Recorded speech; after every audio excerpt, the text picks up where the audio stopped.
బట్టతలతో బాధపడుతున్నారా? ఆధునితనమైన పద్ధతిలో హెయిర్ ట్రాన్స్ప్లాంటేషన్ చేయబడును. Face clinic, Hyderabad. నమస్తే, welcome to Suman TV news. నేను మీ సాయి. పిఠాపురం నియోజకవర్గంలో రోజుకొక డెవలప్మెంట్ కనపడుతుంది. దీంట్లో అధికార పార్టీ వైసీపీఏ ఎక్కువగా ఇనిషియేట్ తీసుకున్నట్టుగా కనపడుతుంది. తాజాగా ఆ నియోజకవర్గంలో వరుసగా చేరికలతో పాటు ప్రతి మండలాల్లో ప్రత్యేకమైనటువంటి కాన్సన్ట్రేషన్ చేసినటువంటి వైసీపీ దూకుడు పెంచింది. మరొక వైపు అటు జనసేన నుంచి పవన్ కళ్యాణ్ బరిలో దిగుతున్నప్పటికీ సమన్వయ లోపం ఏ విధంగా ఉంది, అక్కడ ఎవరు ఇన్ఛార్జిగా ఉన్నారు జనసేన నుంచి, వారే రకంగా వ్యూహాలు అక్కడ చేస్తున్నారనేది అయితే తెలియాల్సిన అవసరం ఉంది. దీనికి సంబంధించిన పూర్తి వివరాలు తెలుసుకుందాం. మనతో పాటు Suman TV news chief editor Keshav గారు ఉన్నారు. సార్ నమస్తే. నమస్తే సార్, పిఠాపురంలో డెవలప్మెంట్ ఏ విధంగా ఉంది ఈరోజు? పూర్తిగా అటు వైసీపీ నుంచి రోజు రోజుకు ఒక ఎత్తు మీద పై ఎత్తు వేస్తూ ముందుకు వెళ్తున్నారు. జనసేన ఎలా దాన్ని టాకిల్ చేయబోతుంది? అక్కడ ఇన్ఛార్జ్ ఎవరున్నారు? జనసేన వ్యూహం ఏమన్నా ముందుకు కదులుతుంది అక్కడ? ఒకటి ఇక్కడ పిఠాపురం ఇప్పుడు ఆంధ్రప్రదేశ్లో 175 నియోజకవర్గాల హాట్ సీటు. ఎందుకంటే పవన్ కళ్యాణ్ మొదటిసారిగా మళ్ళీ సీటు మార్చడము, అక్కడ నుంచి బలంగా తన సంకేతాలు గెలుపు ద్వారా బలమైనటువంటి సంకేతాలు ఇవ్వాలనేటువంటి ఆలోచన చేస్తున్నారు. పిఠాపురం పబ్లిక్ పల్స్ చూస్తే కనుక ప్రభుత్వ వ్యతిరేకత ఇబ్బడి ముబ్బడిగా ఉంది. అక్కడ ఎటువంటి సందేహం లేకుండా, ఎందుకంటే చాలా చోట్ల ఇప్పుడు మనం బోలెని నియోజకవర్గాల పరిస్థితిని సమీక్షిస్తే ప్రభుత్వం గత 5 ఏళ్లలో తీసుకున్నటువంటి నిర్ణయాలపైన ప్రజాభిప్రాయం, అందులో ఎంతమంది అంటే వర్గాల వారీగా చూస్తే కనుక ఎడ్యుకేటెడ్ క్లాస్ కావచ్చు, ఉద్యోగస్తులు కావచ్చు, నిరుద్యోగులు కావచ్చు, అలానే కార్మిక సంఘాలకు సంబంధించిన వాళ్ళు కావచ్చు, రైతులు కావచ్చు, మహిళలు కావచ్చు, ఇలా ఈ కేటగిరీస్ వారీగా చూస్తే కొన్ని వర్గాల్లో ఈ పార్టీకి పట్టుంటే కొన్ని వర్గాల్లో ఆ పార్టీకి పట్టుండేటువంటి పరిస్థితి.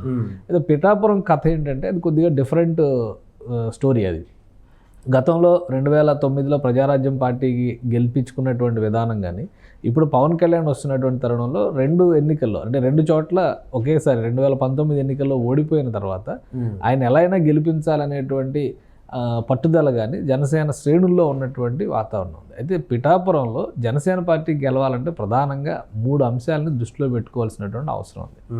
ఒకటి ఏంటంటే సమన్వయం అనేది చాలా ముఖ్యమైనటువంటి అంశం. ఇప్పుడు ప్రతి నియోజకవర్గానికి కూడా ఒక ఎమ్మెల్యే అభ్యర్థి ఎవరుంటే వాళ్ళే సమన్వయం చేసుకుంటారు. దాదాపు ప్రతిరోజు ఉదయం 7 గంటల నుంచి దినచర్య మొదలవుతుంది. చాలా అసెంబ్లీ నియోజకవర్గాల్లో నాయకులు వాళ్ళు ఏమి ఒట్టిగా కన్ఫర్మ్ అయిన తర్వాత ఏమీ జనాన్ని వదిలేసి వాళ్ళ ఇంట్లో కూర్చోవాలి. సో వాళ్ళు తిరుగుతున్నారు. ఒకరోజు ఒక ప్లాన్ పెట్టుకొని వాళ్ళు తిరుగుతున్నారు. అదే తరహాలో పిఠాపురంలో కూడా తిరగాల్సినటువంటి అవసరం ఉంటుంది. పవన్ కళ్యాణ్ గారు రాష్ట్ర స్థాయిలో చేసేటువంటి క్యాన్వాసింగ్ వేరేగా ఉంటుంది కాబట్టి పిఠాపురం నియోజకవర్గం ఒక్కదాని మీదే ఫోకస్ పెట్టలేరు. అదే సమస్యని ఆయన భీమవరం విషయంలో కూడా గతంలో చెప్పారు. అక్కడ ఉన్నటువంటి ఇన్ఛార్జీలు నేను నమ్మాను అనేటువంటి మాట చెప్పారు. కానీ ఇక్కడ కూడా అదే తప్పు జరుగుతుంది అనేటువంటి సందేహం కలుగుతుంది. ఇప్పుడు ఎందుకంటే మళ్ళీ మహేందర్ రెడ్డి గారిని ఇన్ఛార్జిగా వేశారు. ఆయన అక్కడికి వెళ్ళారో లేదో తెలియదు. నిన్న మొన్నటి వరకు ఇన్ఛార్జిగా ఉన్నటువంటి ఉదయ్ శ్రీనివాస్ ఇప్పుడు కాకినాడ పార్లమెంట్ స్థానం మీద ఫోకస్ పెట్టేటువంటి అవకాశం ఉంది. పిఠాపురం మీదే ఫోకస్ పెట్టేటువంటి పరిస్థితి ఉండదు. పిఠాపురంలో ఒక పార్టీ ఆఫీస్ ఉంది. అసలు ఆ పార్టీ ఆఫీస్లో ఏం జరుగుతుంది, యాక్టివిటీ ఏంటి, సమన్వయం చేసేవాళ్ళు ఎవరున్నారనేది చాలా పెద్ద $1 బిలియన్ క్వశ్చన్ అవుతుంది. ఆ విషయంలో జనసేన పార్టీ ఒక రివ్యూ చేసుకోవాల్సినటువంటి అవసరం ఉంది. అంటే గ్రౌండ్ రిపోర్ట్స్ పరంగా చూస్తే పవన్ కళ్యాణ్ పోటీ చేస్తున్నారనేటువంటి విషయం క్లారిటీ వచ్చినా కానీ సమస్యలను నివేదించాలన్నా, కనీసం క్యాన్వాసింగ్కి పార్టీ తరపున జెండా పట్టుకొని తిరగాలన్నా, ఎవరితో ఇంటరాక్ట్ అవ్వాలనే దాని మీద క్లారిటీ లేదనేటువంటి ఫీల్డ్లో వస్తున్నటువంటి రిపోర్ట్స్. దీనికి భిన్నంగా వైఎస్ఆర్సీపీ ప్లానింగ్ ఉంది. ఎందుకంటే వైఎస్ఆర్సీపీ పక్క నియోజకవర్గాల నాయకుడిని కూడా అక్కడ దిగుమతి చేసినటువంటి పరిస్థితి. ప్లస్ ఎమ్మెల్యే క్యాండిడేట్ అక్కడ నియోజకవర్గంలోనే ఉన్నారు. ఇప్పుడు ప్రధానమైనటువంటి స్లోగన్, ఆమె ఇస్తున్నటువంటి ప్రధానమైన స్లోగన్ ఏంటంటే లోకల్ నాన్ లోకల్. మీరు ఒకవేళ పవన్ కళ్యాణ్ గెలిపించినా మీ ఎమ్మెల్యేని మీరు కలవలేరు అనేటువంటి మాటను బలంగా ప్రజల్లోకి తీసుకెళ్లేటువంటి ప్రయత్నం చేస్తున్నారు. ఇప్పుడు కొన్ని వర్గాల్లో ఉన్నటువంటి ప్రజలు, బలంగా ప్రభుత్వ వ్యతిరేకతను నమ్ముతున్నటువంటి ప్రజలు ఓటు వేసే అవకాశం ఉండొచ్చు జనసేన పార్టీకి. కానీ కొన్ని వర్గాలను ఇన్ఫ్లుయెన్స్ చేయడానికి ఈ వాదం కూడా ఉపయోగపడేటువంటి అవకాశం ఉంటుంది. గతంలో జరిగినటువంటి చర్చలు అంటే 2014 ఎలక్షన్స్ అప్పుడు జరిగినటువంటి పరిణామాలు చూస్తే కనుక తెలుగుదేశం పార్టీ విశ్వం అనే ఆయనకి టికెట్ ఇచ్చింది. ఆయన నాన్ లోకల్ అంటే ఎన్ఆర్ఐ, అక్కడ లోకల్గా వర్క్ చేసింది తక్కువ అనేటువంటి ఇంప్రెషన్ ఉంది. అలానే వర్మ లోకల్, అక్కడే ఉండేటువంటి వ్యక్తి. సో ఇతను క్యాన్వాసింగ్ చేస్తే అధికారిక పార్టీ అంటే తెలుగుదేశం పార్టీ అభ్యర్థిగా అక్కడ బరిలో దిగడం అంటే తెలుగుదేశం, జనసేన, బీజేపీ 3 పార్టీల అభ్యర్థిగా 2014లో దిగినటువంటి వ్యక్తి 20,000, 26,000 ఓట్లు కూడా దక్కించుకున్నటువంటి పరిస్థితి లేదు. వర్మ ఇండిపెండెంట్గా పోటీ చేసి 90,000, 95,000, 93,000 ఓట్లు దక్కించుకున్నటువంటి పరిస్థితి ఉంది. సో పిఠాపురం ఓటర్ దీన్ని నిశితంగా గమనిస్తాడు అనేటువంటి విషయాన్ని జనసేన పార్టీ ముందు మనసులో పెట్టుకోవాలి. ఆ సమన్వయ లోపాన్ని సరిదిద్దుకోకపోతే ప్రధానమైనటువంటి ఇబ్బంది అక్కడ అవరోధంగా మారేటువంటి అవకాశం ఉంది. అక్కడ సరైనటువంటి ఇన్ఛార్జీలు లేరనేటువంటి టాక్ నడుస్తుంది. పవన్ కళ్యాణ్ గారు రేపు 27వ తారీఖున ప్లాన్ చేస్తున్నారు. 3 రోజుల పాటు పవన్ కళ్యాణ్ గారు అక్కడ ఉన్నటువంటి సమయంలో హడావుడి చేసి మళ్ళీ ఎవరి దారినాడు దుకాణం సర్దుకొని హైదరాబాద్ వచ్చేస్తానో మంగళగిరి పార్టీ ఆఫీస్కి వచ్చేస్తానో ఉపయోగం ఉండదు. సో పవన్ కళ్యాణ్ పనిచేస్తున్నారంటే అక్కడ ఒక 24 hours కాల్ సెంటర్ ఉండాలి. ఒక కాల్ సెంటర్ లాంటి వ్యవస్థ ఉండాలి.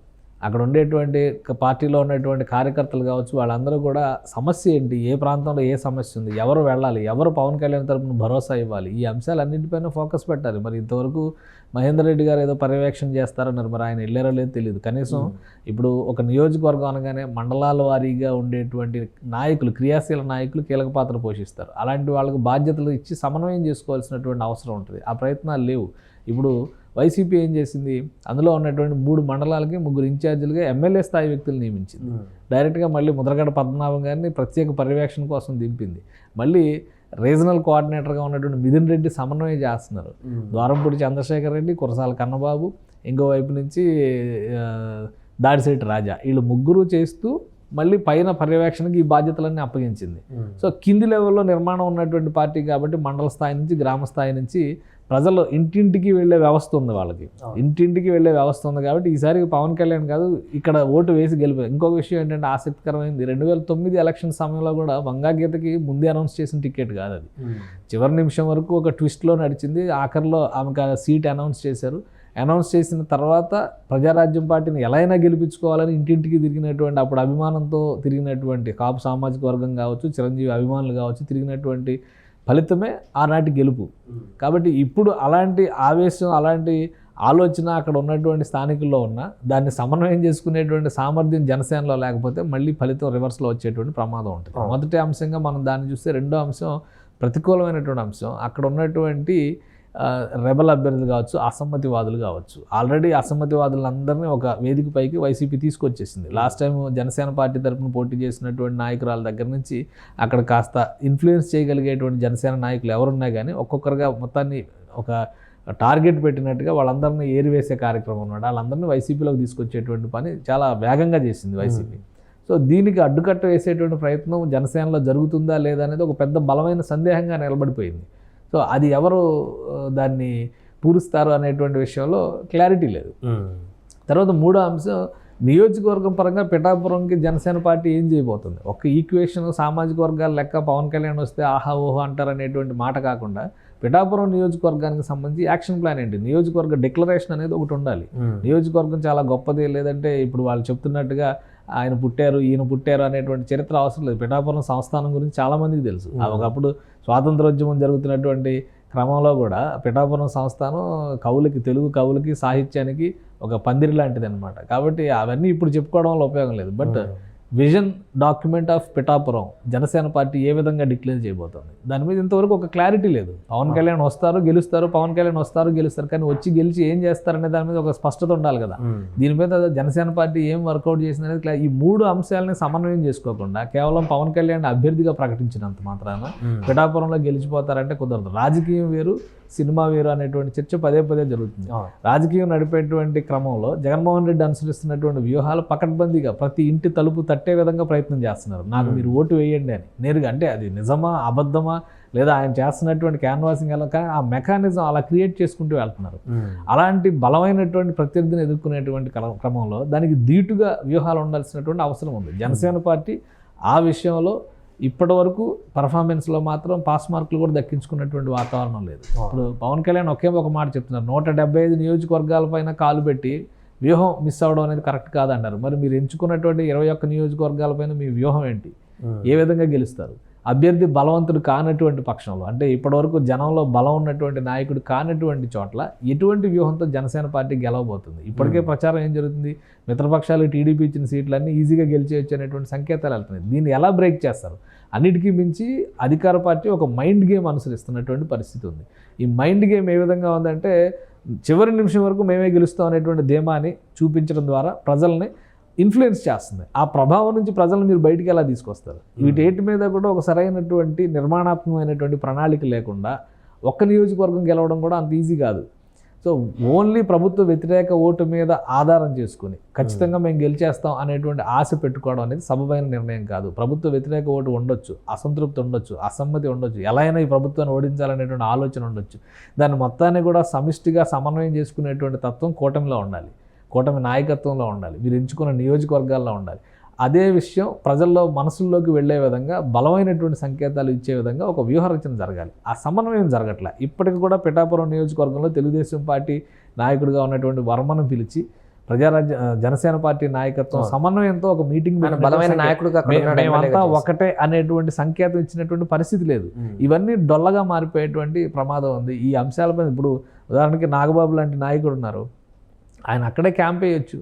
ఇప్పుడు ఆయన ఎక్కడ కంటెస్ట్ చేయట్లేదు కాబట్టి పవన్ కళ్యాణ్ తరపున ఆయన ఒక సమన్వయం చేయొచ్చు, అలాంటి వారికి అవకాశం ఇచ్చవచ్చు. ఆయనే కాకపోయినా మరొకరు ఇంకెవరైనా కానీ పూర్తిగా బాధ్యతలు ఇచ్చి నియోజకవర్గంలో ఉన్నటువంటి అన్ని మండలాల వారీగా ఫోకస్ పెట్టి అక్కడ క్రియాశీలంగా ఉన్నటువంటి జనసేన, తెలుగుదేశం, బీజేపీ కార్యకర్త, బీజేపీ కూడా అక్కడ బలంగా ఉన్నట్టు మనం భావించాలి. ఎందుకంటే 2004 ఎన్నికల్లో పొత్తులో భాగంగా బీజేపీ పిఠాపురం నుంచి పోటీ చేసింది.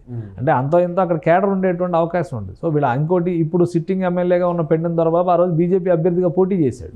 సో వీటన్నిటినీ సమన్వయం చేసుకునేటువంటి ఒక సమిష్టి వ్యూహం జనసేన పార్టీకి, ముఖ్యంగా కూటమి పార్టీలకి, కూటమిలో ఉన్నటువంటి నాయకులకి, అభ్యర్థులకి ఉండాల్సినటువంటి అవసరం ఉంది. అది ఎక్కడా లేకుండా యథాలాపంగా ప్రజల్లో ఉన్నటువంటి వ్యతిరేకతను మాత్రమే ఆధారం చేసుకొని గెలిచేస్తామంటే కనుక అది సాధ్యపడేటువంటి విషయం కాదు. వైసీపీ ఇప్పటికే దూకుడు పెంచి మొత్తం అసలు 175లో మాకు మెయిన్ ఇదే అన్నట్టు మొత్తంగా క్రియాశీలకంగా ముందుకు వెళ్తుంటే జనసేన ఇంత లేట్ చేయడానికి గల కారణం ఏంటి? ఇంకా టైం ఉంది, 2 నెలలు ఉంది కదా అనేటువంటి ఒకటి అలసత్వమా, లేకుంటే గెలిచేస్తాంలే ఈసారి పక్క అనేటువంటి ఒకటి? ఇప్పుడు RRR సినిమాలో ఒక డైలాగ్ ఉంది కదా, ఎంతసేపు ఈ నక్కల వేట కుంభస్థలాన్ని కొడదాం అని చెప్పని. వైసీపీ ఇప్పటికీ ఒక మొదటిసారి 2019లో ప్రమాణ స్వీకారం చేసిన మరుక్షణం జగన్మోహన్ రెడ్డి గారు చెప్పినటువంటి డైలాగ్ ఏంటంటే 2024లో మనం అధికారంలోకి రావాలి.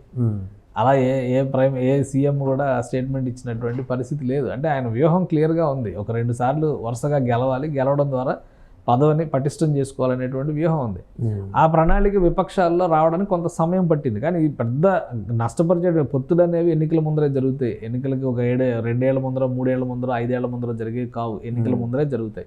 కానీ జరిగిన తర్వాత సమన్వయం, ముందుగా ఓటు ట్రాన్స్ఫర్ అనేది చాలా బలంగా జరగాలంటే కనుక మేమంతా ఒకటే అనేటువంటి సంకేతాలు ఉండాలి. ముగ్గురు ఎడమొహం పెడమొహంగా ఒకే వేదిక పైన కూర్చుని ఎవరి వెర్షన్ వాళ్ళు మాట్లాడుకొని వెళ్ళిపోయినంత మాత్రం ఉపయోగం లేదు. ప్రధానమంత్రి గారు వచ్చేమో ఎన్డీఏ గెలుస్తుంది అంటారు, చంద్రబాబు నాయుడు గారు ఏమో తెలుగుదేశం పార్టీ గెలుస్తుంది అంటారు, జనసేన పార్టీ నాయకులేమో జనసేన పార్టీ గెలుస్తారు. దానివల్ల ప్రజలకు ఏం మెసేజ్ వెళ్తుంది? కాబట్టి ఆ సమన్వయ లోపం అనేది పార్టీలో కానీ, కూటమిలో కానీ, అభ్యర్థుల మధ్య కానీ ఉంటే తీవ్రమైనటువంటి నష్టం జరుగుతుంది. ఇక్కడ జనసేన పార్టీ విషయంలో జరుగుతున్నటువంటి పరిణామం ఏంటంటే, అధినాయకత్వం పరంగా చూస్తే కనుక తెలుగుదేశం జనసేన మధ్య ఒక సమిష్టితత్వం కనిపిస్తుంది బీజేపీతో పోల్చి చూస్తే. ఎందుకంటే బీజేపీ వాళ్ళు ఇంతవరకు అసలు ఎవరు కలవలా. ఇప్పుడు పొత్తు అనేది అధిష్టానం చూస్తుంది, అధిష్టానం పొత్తు అని చెప్పింది. ఏ నాయకుడైనా కలిసి రాష్ట్ర స్థాయిలో జరిగినటువంటి ఏ కార్యక్రమంలో అయినా కానీ బీజేపీ నాయకుడు పాల్గొనే ప్రయత్నం చేశారా? ఎంతసేపు పవన్ కళ్యాణ్, చంద్రబాబు నాయుడే కలుస్తున్నారు, కానీ బీజేపీ నుంచి మరొక నాయకుడు వచ్చే పరిస్థితి లేదు. ఒకవేళ బీజేపీ నుంచి మరొక నాయకుడు వస్తే ఈయన మాజీ తెలుగుదేశం అనో లేదంటే తెలుగుదేశం వర్గంలో వ్యవహరిస్తున్నాడు అన్నటువంటి విమర్శ మళ్ళీ బీజేపీ వాళ్ళే చేస్తున్నారు. కానీ ఇది ప్రజలకు ఎలాంటి సంకేతం ఇస్తుంది? లేదా బీజేపీతో టీడీపీ జనసేనతో సమన్వయం కోసం బీజేపీ ఒక పర్సన్ ఎవరైనా ఎంచుకోవాలి. అది రాష్ట్ర బీజేపీ అధ్యక్షురాలే కానవలసిన లేదు కదా, ఇన్ఛార్జి కూడా ఇంకెవరైనా పెట్టవచ్చు కదా.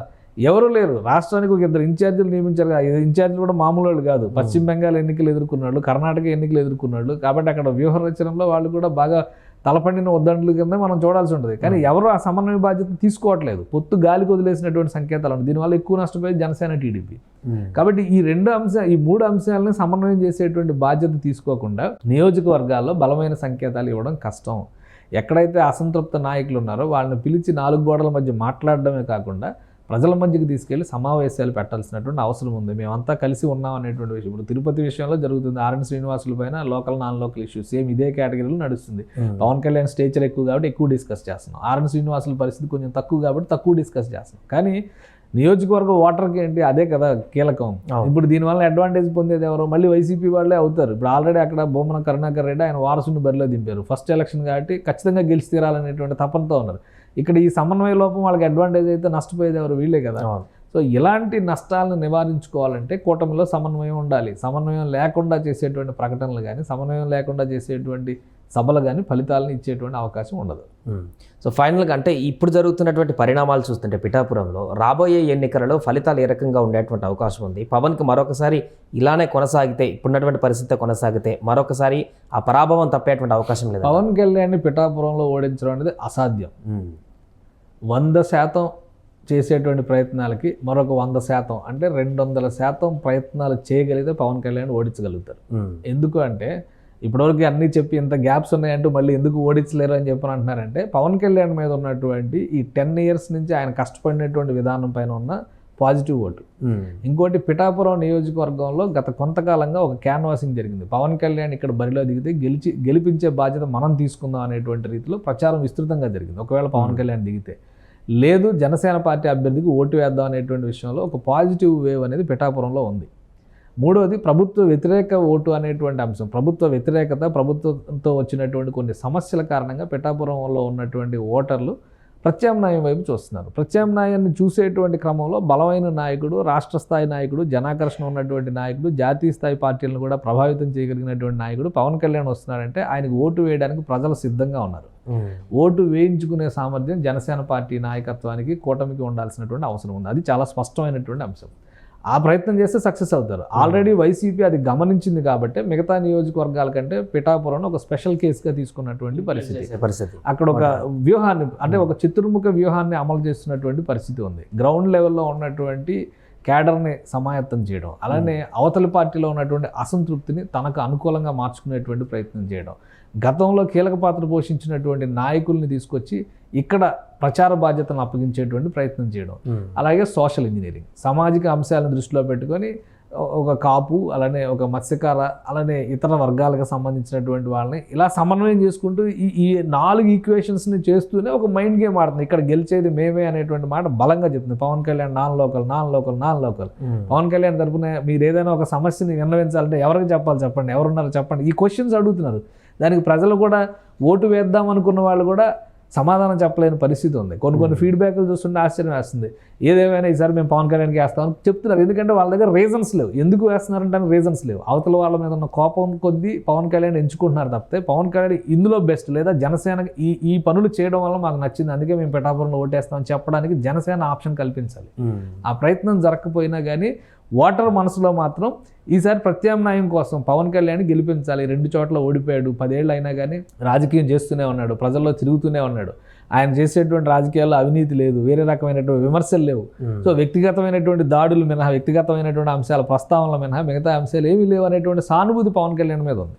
అలానే ఇక్కడ రాష్ట్రంలో జరుగుతున్నటువంటి అనేక అంశాలపైన ఒక బలమైనటువంటి ప్రత్యామ్నాయాన్ని నిర్మించడంలో కూడా పవన్ కళ్యాణ్ ఎక్కువ బాధ్యత తీసుకున్నాడు అనేటువంటి అభిప్రాయం కూడా ప్రజల్లో ఉంది. ఇవన్నీ పవన్ కళ్యాణ్ కలిసి వచ్చేటువంటి అంశాలు. కానీ కింద సమన్వయం చేసేటువంటి వ్యవస్థలు లేకపోవడమే జనసేన పార్టీకి ఇప్పుడు ఇబ్బందికరమైనటువంటి పరిణామంగా మనం చూడాల్సి. అందుకనే వైసీపీ బలమైనటువంటి వ్యూహాన్ని అక్కడ అమలు చేయడం ద్వారా పవన్ కళ్యాణ్ని అక్కడ ఓడిస్తే 20 సీట్లలో పవన్ కళ్యాణ్ గెలిచినా కానీ, జనసేన పార్టీ గెలిచినా కానీ అది 0తో సమానంగా చెప్పేటువంటి అవకాశం ఉంటుంది. కాబట్టి ఒక్క పిఠాపురం కొట్టడం వేరు, మిగతా 20 సీట్లలో జనసేనను ఓడించడం వేరు. ఇదే స్కీమ్తో వైసీపీ ప్లాన్ అమలు చేస్తుంది. ఇప్పటికైనా అప్రమత్తం అయితే జనసేన నాయకత్వానికి దాన్ని ముందు సమన్వయం చేసుకునేటువంటి వ్యవస్థలను సరిగ్గా ఏర్పాటు చేసుకోగలిగితే ఎక్కువ ప్రయోజనం ఉండే అవకాశం ఉంటుంది. Right sir. సో మొత్తానికి పిఠాపురంలో అటు వైసీపీ మండలాల వైజ్గా, అదేవిధంగా గ్రామాల వైజ్గా ప్రచారం క్యాంపెయిన్కి సంబంధించినటువంటి ప్రణాళికలతో వెళ్తుంటే జనసేన మాత్రం ఇంకా పూర్తిగా పవన్ కళ్యాణ్ ఫేస్తోనే పిఠాపురంలో క్యాంపెయిన్ చేసేటువంటి పరిస్థితి మనకు కనపడుతుంది. అక్కడ పూర్తిగా ఇంకా వ్యవస్థను బలోపేతం చేయాల్సినటువంటి అవసరం ఉన్నట్టుగా కూడా